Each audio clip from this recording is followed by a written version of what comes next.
yuko binti ambaye anasilimu akiwa hapa shuleni. Na mimi ni shabiki sana hivi. Hata vijana wangu wao wa CCM, kuna kijana mmoja alisilimu kabla ya mwezi mmoja nyumbani. Kwa hiyo nikawa swala la damu na futari ni juu yangu.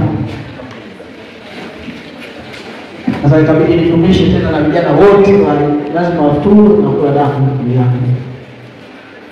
Kwa hiyo anaitwa Kari, kama yuko tunaomba hapa ili tuweze na sisi kufanya kitu juu yake.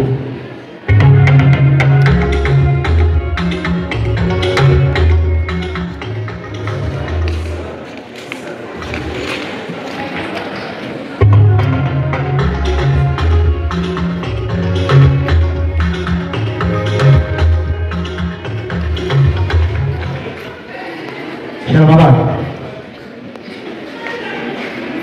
ameitikia kudogoto. Nadhani ina saa nyingi sana ameshapita.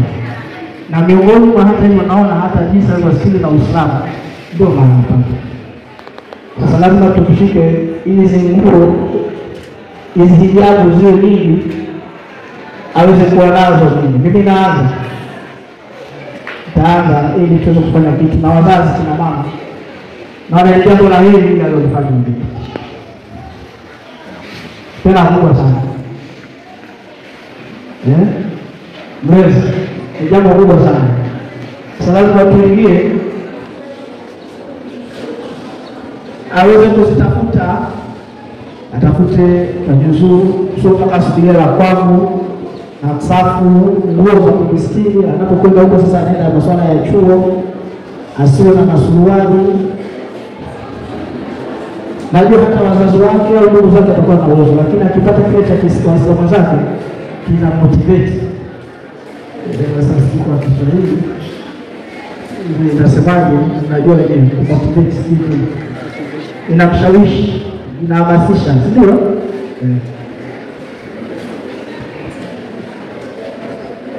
inaanza.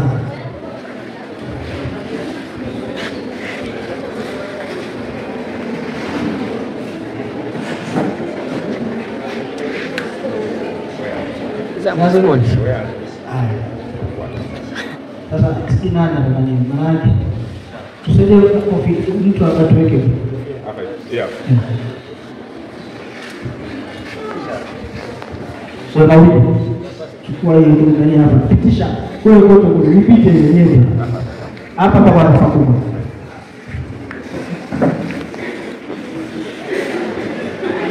Toa zote tu.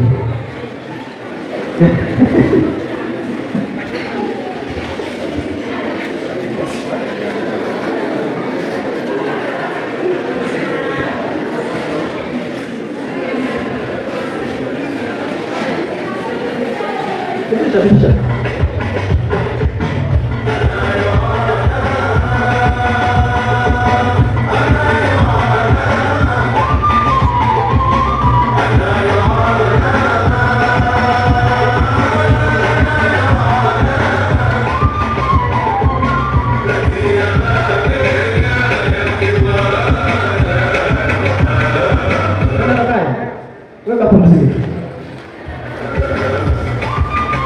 Ila mimi nataka uniambie kitu unachokitaka, nikutafutia, achana na hili unachokitaka ili niweze kukutafutia.